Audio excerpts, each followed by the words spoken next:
Hello makers, I'm almost back with the vlog. So now I've been in the new place for what, 2 weeks, and it's been quite a struggle actually. It's not that easy to move places. If you think that it is, it's like it's really not. It's like not at all. So what I wanted to do today is give you guys an update. This will be kind of constrained to this room for today because there's actually a lot to say about what's been happening in this room. I haven't used the garage space much, mainly because the elevator is still not switched on yet, and in order for me to go to the garage I actually have to go around all of the block, so carrying stuff is just an absolute nightmare. I did have one printer running downstairs in the garage, and that was the CR10S, because I needed to print something enormous, which is this right here.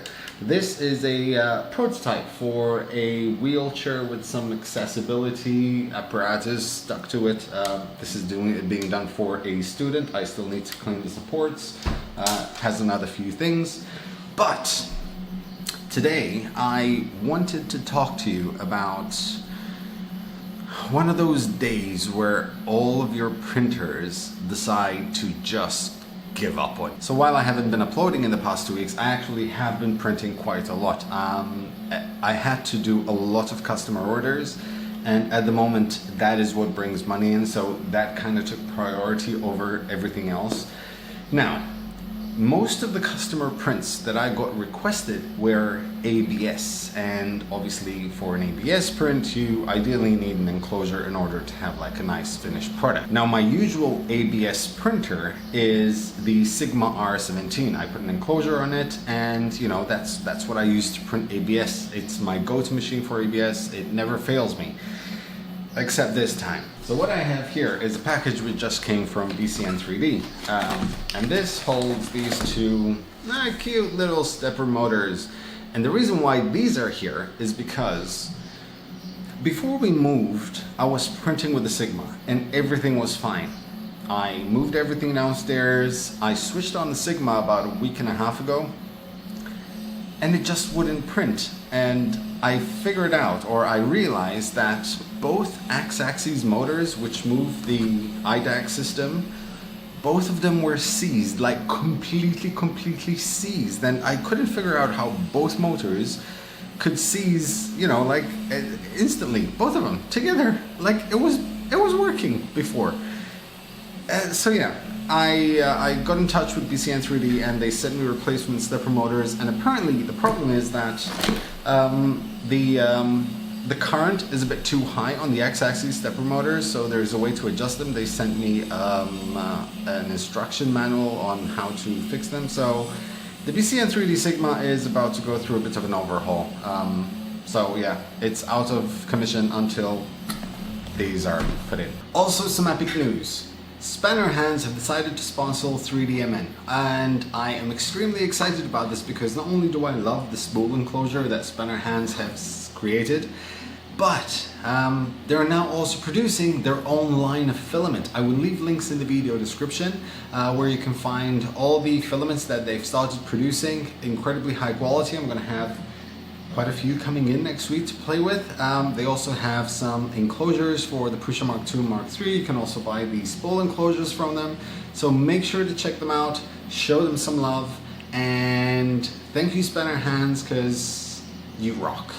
Next up, so if we come over here, you can see that I have some printers running. I have the Prusa Mark II, there's the Creality Ender 3, and I have another Mark III. Now, let me sit this down here so I can, because I'm Maltese and I need my hands to talk. That was working fine. I put an enclosure on it, got a massive jam. So I decided I'm not going to print ABS with an enclosure on that. I don't have an enclosure big enough for the Ender 3, so that ended up actually printing PEG. The Ender 3 turned out to be, it's kind of hard to say, the most reliable machine I've had in here for the past 2 weeks, because it has not failed me once, and it's printing some incredible things. Like, let me see if I can just focus. There. See, this, that is impeccable quality. It is absolutely incredible. And that is what I want for a customer printing machine. I want something that can produce this kind of quality each time, every time, without fault. Now, that Mark III over there, which is that one, that's currently printing these parts in PETG. These are going for enclosures because I finally have some lac tables. I found a way to get myself IKEA lac tables because in Malta, we don't have IKEA. But I found a way, so I have these 3, I have another 3 ordered, and I might order another dozen because they're like $5 a piece.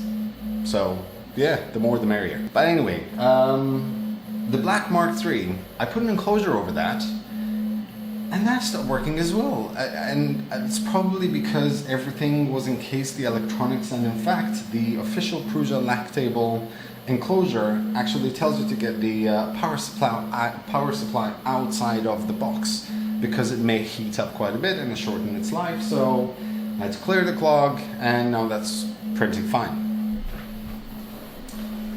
If we go over here, I have 1, 2.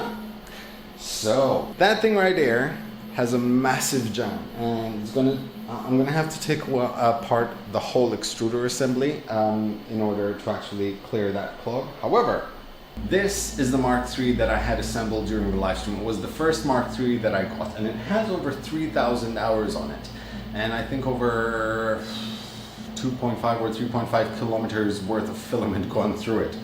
Now, when I assembled it, I did a mistake, and that mistake was that I used PLA Plus as a filament guide instead of the nylon which comes with it because I couldn't find it. And I thought to myself I would replace it eventually, which I never got around to doing.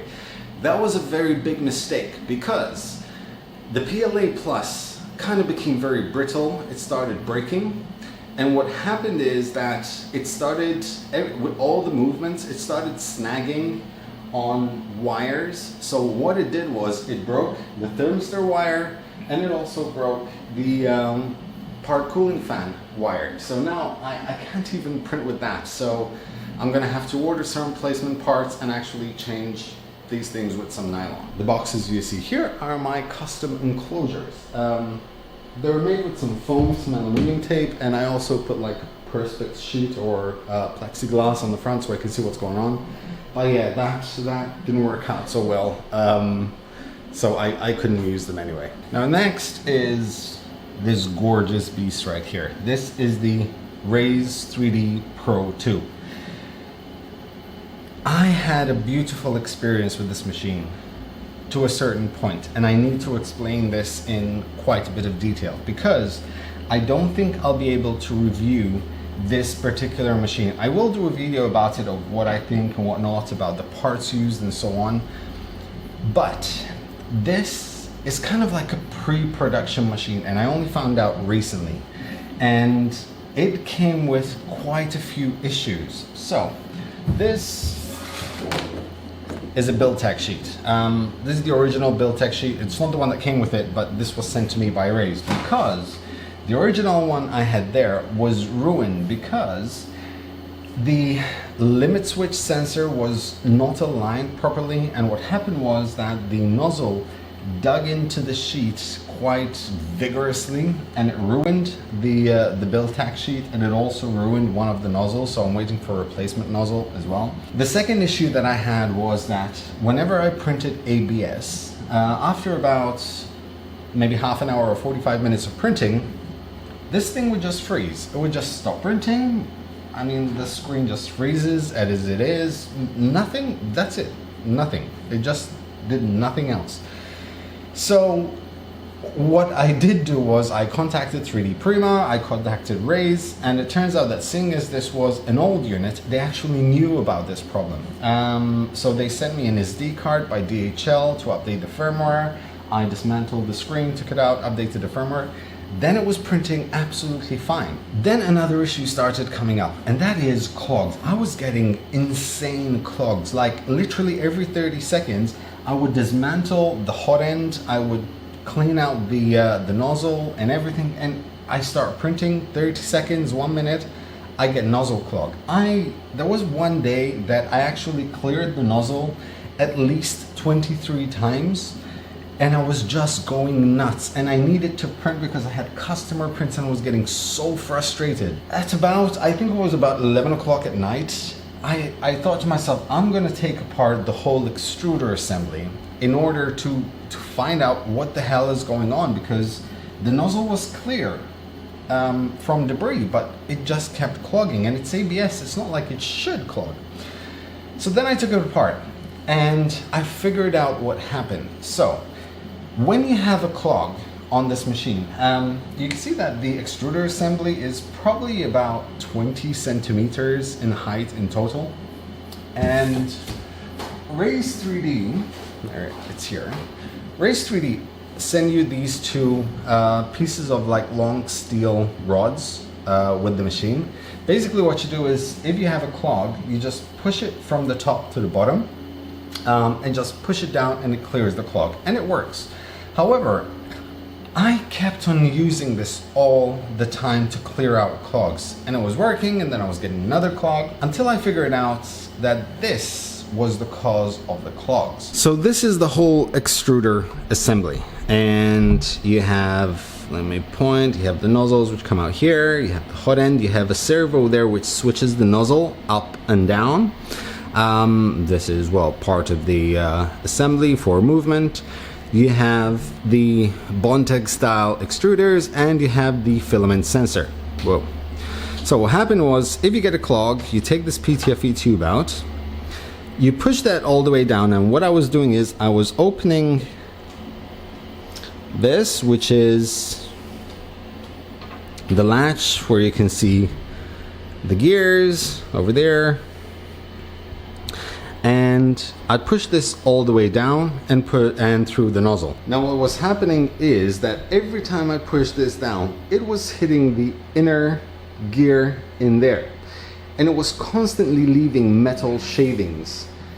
Those metal shavings were making their way down all the way into the nozzle and constantly clogging it.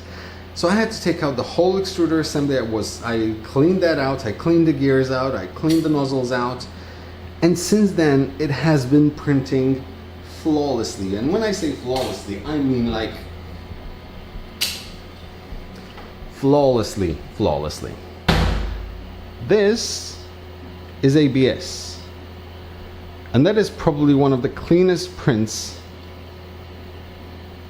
one of the cleanest ABS prints I've ever seen. Is just gorgeous. So now I know that when I need to clear a clog, first you undo these bolts here, there are two more here, so you take out the gear assembly and then just use that rod for this part here. But no one told me, so yeah, that happened. So that is basically why I might not do a full review of the Raise Pro 2, because ultimately I don't think this was supposed to go out to customers. I think this was just a showroom, you know, demo unit. It has different electronics than the ones being sent out to customers. It has 3D printed parts as fan decks, which is not what is being sent out to customers. Firmware is different than the one being sent out to customers, so it's gonna be a bit tainted. I'm still, now that everything's sorted out, oh man, I love this machine. It's reliable, but until I got to this point, it was so frustrating. And I don't know if it would be fair for me to do a review about this machine as is, like an official review. It would have to be an official retail unit rather than like a pre-production machine. As for everything else, this is the new studio. It's not much. There's no furniture pretty much anywhere except for the 3 lag tables and the 2 tables that I got from the other studio. There's still so much to be done here. If you look behind me, like the rails on the floor, I have these 2 like makeshift enclosures I've done, and some more boxes there which I need to clear out. So there's still a long ways to go before I get this studio up and running in a way I want it to be. However, that beautiful wall, the canvas, the white wall, the plain wall, something absolutely epic is gonna go there. And I'll talk about that in the next vlog. Until then, thank you very much for watching. Hope you like, share, subscribe, and as always, happy making, guys.